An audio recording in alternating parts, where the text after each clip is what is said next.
Thank you very much. Let's see if we can get that bobcat to go away first. But Joel McCarty here, 18th of July. What day of the week is it? It's like a Friday? Yeah? It's Friday. Yeah. Outside of the chicken house, out in the real world with lead instructor Rocco B. from the paradise known as Martha's Vineyard out in the Atlantic Ocean. We're doing the same thing with Rocco that we've done to all our other victims, which is a set of really simple questions with really complicated answers. And Rocco's not feeling all that great today because he's got a cold. Not because he stayed up until 3 o'clock in the morning talking to Rick Collins, or more likely listening to Rick Collins. But we got a lot of ground to cover. We've been together a long time, and we're all looking at the finish line from not very far away. That's right. So who are you? How'd you get here? Why are you here? How come this works? What's going on? I don't get it. So imagine that I don't get it. Okay. Because that person out there doesn't get it. Okay. My name's Rocco Bellabono. What's your last name? Bellabono. What kind of name is that? That's Italian. Okay. Yep. What's it mean? Well, up until recently, I thought it meant beautiful and good. Well, you're both of those things. Wow. Oh, we all agree. My father-in-law likes to say pretty good. I thought that was pretty witty. Anyway, I grew up in Atlanta. Recently moved to Martha's Vineyard about 3 years ago from Boone, North Carolina. And I got my start in timber framing in Boone, North Carolina, with a company called Gallery Woodworking. Great group of guys. Still doing work down there, nice work. And they pretty much taught me everything that I know, although I've learned some since then. Certainly have plenty more to learn. And I got involved with the Guild, I think it's about 6 years now, when they took me up to Canaan Valley, West Virginia. And the scales fell from your eyes. That was it, man. I was sold, yeah. I just remember the drive home from there with Pete Jankowski, one of the owners of Gallery. And it was perfectly clear to me that I wanted timber framing and the Guild to be a huge part of my life. And since then, I think in the early years, I'm sure that Joel might recall some dialogue from me saying, man, I want to be more involved. What can I do? And his answer was, just do it. Come on, what are you waiting for? Get involved. So my first project with the Guild was Ferry Farm as rookie instructor, and then 2 years ago it was Farm and Wilderness up in Plymouth, Vermont, and they have so graciously allowed me to try to be in charge, which I'm not really sure how that's worked out yet, but I'm sure I'll find out soon enough. Yeah, we're waiting for the trial. Yeah. We talked about that earlier. And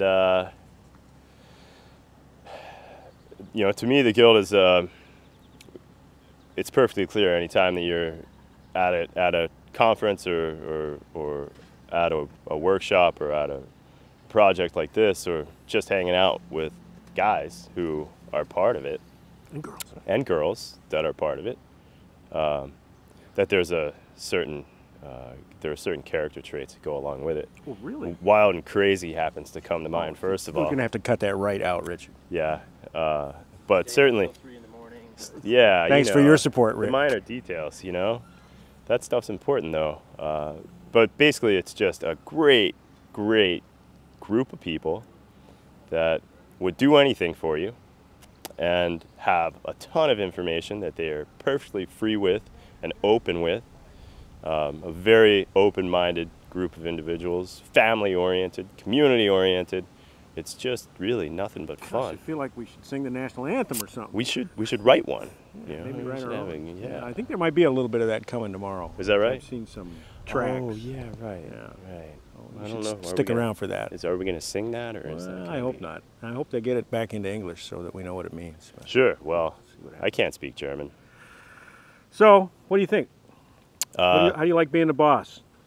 It's great. I mean, it makes it certainly a lot easier when you're surrounded by a bunch of people who know what's going on and they're right there. You know, it's not it's just wonderful to have people who are so thrilled to be a part of such a project, and they come out every day with smiles on their faces and positive attitudes. There's no grumbling at all. Even if you work 12 hours a day, you don't get off the roof until 7:30 at night and your dinner's cold because it's been there for 2 hours, that's okay, because everybody's just having fun, you know? It's wonderful. It's wonderful. Exactly. It's like a cult. Yeah, kind of. Yeah. Well, you shouldn't tell people that. No, no. Just bloop that out. Yeah. So as far as this project has gone, I think it's been great. I think it's pretty clear that we've met our goals, which exceeded our goals, which I'm sure that everyone was hopeful for, but nobody really had any idea. And we've gotten there, and you know, it's everybody's victory there. It's always a gamble, and there's a very high level of uncertainty the first 3 days. Sure.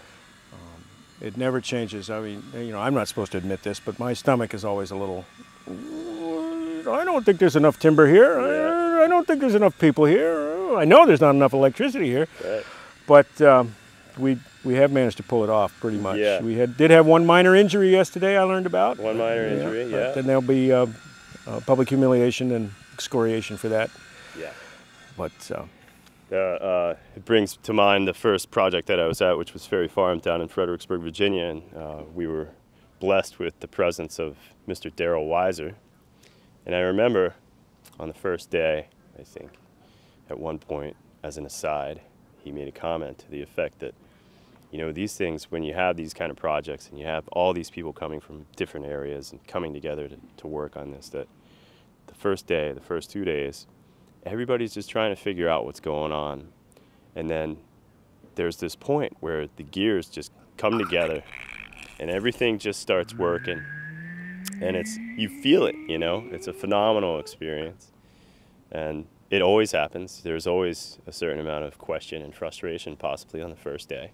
But usually that, as long as we keep in our minds that is a given and know that it soon will work itself out and nobody panics, it's a good thing. So that's just part of the process, you know, and we have to expect that kind of thing. And that's what makes it so beautiful, you know, because nobody really knows what's going on. We've seen the plans, this, that. don't tell them that. Yeah, Jeez, you know, but you come out and you see, you finally get there and you see what has to happen, and everybody just makes it happen. That's all there is to it. Good work in a good place with good people for a good purpose. It's wonderful. What could be better? Not a thing. Keep up the good work, pal. See you next time. All right. Thanks very much. Joel McCarter signing off from outside the chicken house on our last Friday. We can see the finish line from here. We can see the banquet. And reminding you that studies have shown that gray facial hair is a chick magnet. But if that option is not available to you, Guild tattoos are available on the online store for only $1. Thanks very much. We got to get back to work.